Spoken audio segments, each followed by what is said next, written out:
Assalamualaikum warahmatullahi wabarakatuh.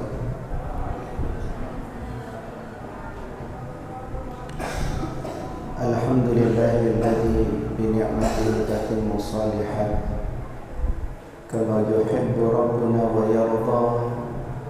Allahumma ati nufusana taqwaha wa zakkiha anta khairu man zakkaha anta waliyuha wa maulaha. Alhamdulillah, pada malam hari ini Allah Subhanahu wa ta'ala masih memberikan keimanan, masih memberikan kita kesempatan untuk bisa menjalankan salah satu kewajiban dan salah satu sunnah yang diperintahkan oleh Allah Subhanahu wa ta'ala.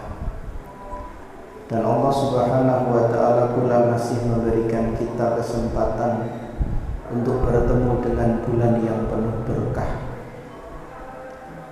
Sebagaimana yang dikatakan oleh Ibnu Jauzi, "Lau qala li ahli kubur tamannau la tamannau yawman min Ramadan." Seandainya ditanyakan kepada ahli kubur, berandai-andailah, maka sungguh mereka akan berandai-andai dan meminta agar dipertemukan walaupun hanya satu hari saja, agar bisa menikmati bulan Ramadan. Maka ketika Allah memberikan kita kesempatan untuk bertemu dengan bulan Ramadan, marilah kita syukuri dengan memaksimalkan ibadah, memaksimalkan ketaatan, dan memaksimalkan doa kita kepada Allah Subhanahu wa ta'ala. Kedua kalinya salawat dan salam marilah kita sampaikan kepada Nabi kita Muhammad sallallahu alaihi wasallam, suri tauladan kita, panutan dan contoh di dalam kehidupan kita. Maka mari di bulan Ramadan ini kita basahi lisan kita dengan salawat kepada beliau, karena mudah-mudahan kelak di yaumil kiamah kita mendapatkan syafaat dari Rasulullah sallallahu alaihi wasallam. Jamaah salat Isya dan salat tarawih yang dimuliakan oleh Allah Subhanahu wa ta'ala, dikisahkan di dalam Musnad Imam Ahmad dari Abu Salamah. Beliau menceritakan, suatu hari ada dua orang pemuda dari Yaman yang datang kepada Nabi sallallahu alaihi wasallam untuk masuk ke dalam Islam. Keduanya bersyahadat, menjabat tangan Nabi sallallahu alaihi wasallam dan mengucapkan asyhadu an la ilaha illallah wa asyhadu anna Muhammadar Rasulullah. Maka setelah dua kalimat syahadat itu diucapkan, keduanya menjadi orang yang beriman kepada Allah. Lalu sahabat Talhah bin Ubaidillah, salah satu sahabat Nabi yang dijamin masuk jannah, menceritakan tentang dua sahabat ini. Dikatakan mereka senantiasa saling mengingatkan dalam urusan kebaikan, tawasaw bil haq wa tawasaw bis sabr, dan mereka pun saling tolong menolong dalam urusan kebaikan, ta'awanu 'alal birri wat taqwa.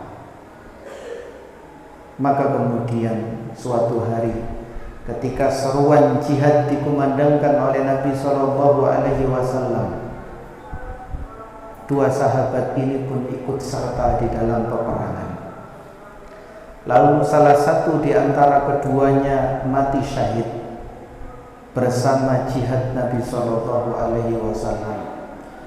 Dan Talha pun menceritakan sahabat yang satunya meninggal 1 tahun setelahnya dalam keadaan sakit dan terbaring di atas ranjangnya.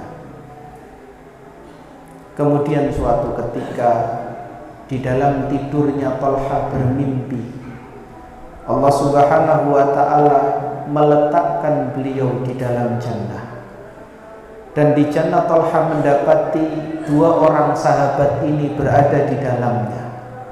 Tapi yang mengherankan, sahabat yang meninggal 1 tahun setelahnya meninggal dalam keadaan sakit terbaring di atas ranjangnya memiliki kedudukan yang lebih tinggi dibandingkan sahabat yang mati syahid di jalan Allah Subhanahu wa taala.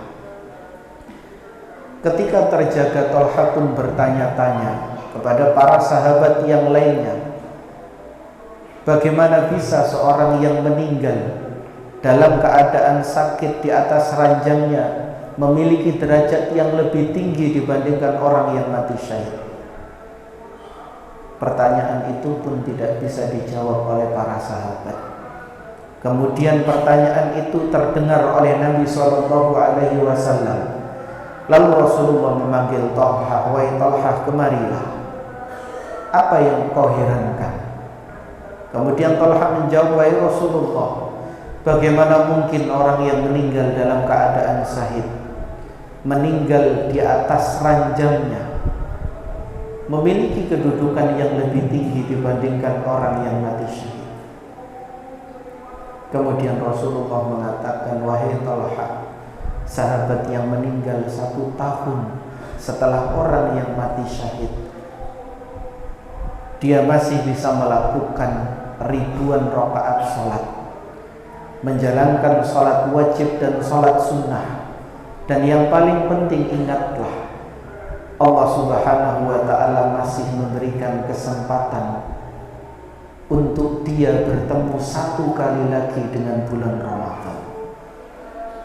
Jamaah salat isya dan salat tarawih yang dimuliakan oleh Allah, begitu utamanya, begitu berkahnya bulan Ramadan ketika seseorang mampu memaksimalkan bulan tersebut, bisa menjadikan amal ibadahnya, tingkatannya di jannah melebihi orang-orang yang mati syahid. Maka di bulan Ramadan ini mari kita perbanyak ibadah, kita perbanyak ketaatan, dan kita perbanyak doa, karena sungguh di setiap waktu bulan Ramadan adalah keijabahan doa dari Allah Subhanahu wa ta'ala. Suatu hari ada orang Arab Badui yang datang kepada Nabi SAW dan bertanya, "Ya Rasulullah, aqaribun rabbuna fanunajihi am ba'idun fanunadihi?" Wahai Rasulullah, apakah Tuhan kita atau Allah Subhanahu wa ta'ala itu dekat sehingga cukup bagi kita untuk berbisik saja, ataukah Allah Subhanahu wa ta'ala itu jauh sehingga kita harus berteriak-teriak di dalam doa kita? Maka kemudian Allah Subhanahu wa ta'ala menurunkan ayat di dalam rangkaian ayat-ayat Ramadan, yakni surat Al-Baqarah ayat 186, "Wa idza sa'alaka ibadi anni fa inni qarib." Maka jika ada hambaku yang memohon, meminta ampun atas dosanya, menyampaikan hajat-hajatnya, apakah itu hajat akhirat atau hajat duniawinya, berdoalah, karena sesungguhnya Allah Subhanahu wa ta'ala itu dekat, dan lebih dekat lagi dengan kita ketika bulan Ramadan. Demikian yang bisa kami sampaikan. Assalamualaikum warahmatullahi wabarakatuh.